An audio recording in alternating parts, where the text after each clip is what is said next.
भगवद गीता अध्याय 4 दिव्य ज्ञान। आध्यात्मिक ज्ञान को श्रुति कहा जाता है, अर्थात जिसे सुना जाए।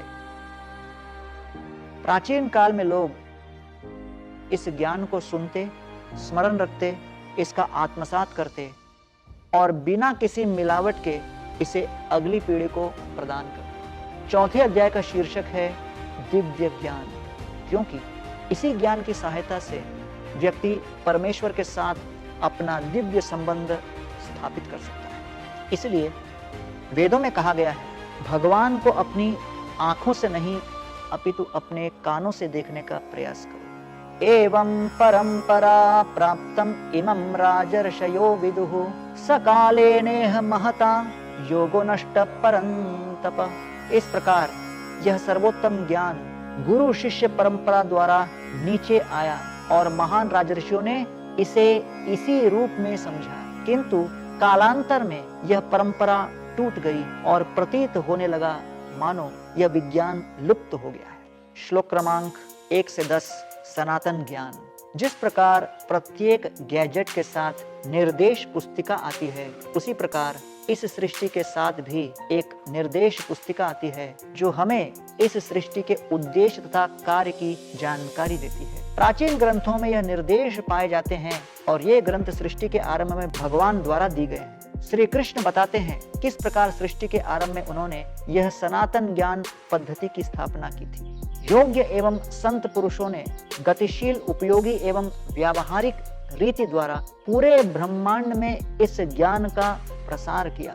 इस प्रकार भौतिक सृष्टि एक प्रकार से विश्वविद्यालय के समान है, जहां हमें भगवान के साथ अपने संबंध का ज्ञान मिलता है। सृष्टा तथा पालनकर्ता के रूप में श्री कृष्ण संसार में धर्म की स्थापना करने, अधार्मिक शक्तियों को नष्ट करने तथा ब्रह्मांड के सुचारू संचालन को काम करने के लिए समय समय पर यहाँ प्रकट होते हैं।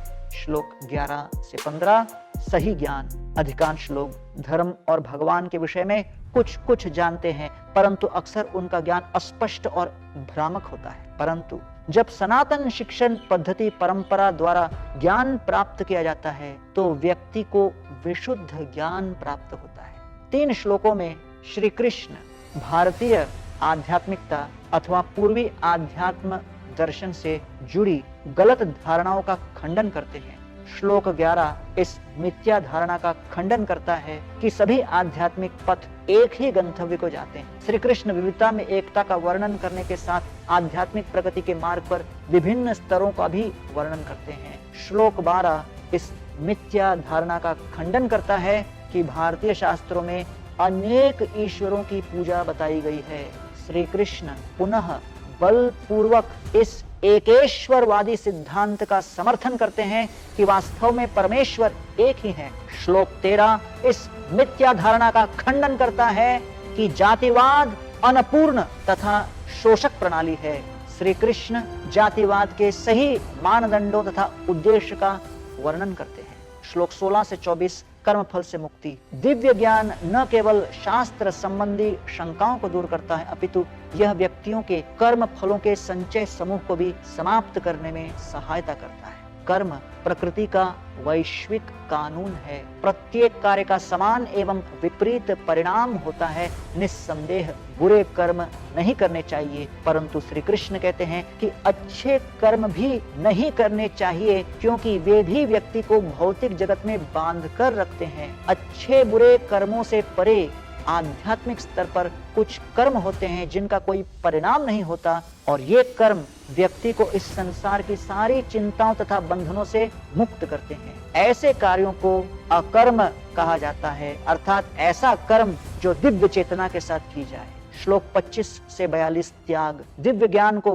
प्राप्त करने, समझने तथा उसका साक्षात्कार करने के लिए त्याग आवश्यक है। भौतिक ज्ञान व्यक्ति की क्षमता पर निर्भर करता है, परंतु आध्यात्मिक ज्ञान व्यक्ति के चरित्र पर निर्भर करता है। त्याग व्यक्ति के चरित्र में निखार लाता है और वह इस ज्ञान को प्राप्त करने का सुपात्र बन जाता है। अपने अभिमान का त्याग करके प्रामाणिक गुरु की शरण लेना सबसे बड़ा त्याग है। शिष्य द्वारा गुरु की श्रद्धा पूर्वक सेवा तथा उनसे निष्ठा पूर्वक पूछे गए प्रश्नों से शिष्य का हृदय उपजाऊ भूमि के समान बन जाता है, जिसमें आध्यात्मिक ज्ञान फलने फूलने लगता है।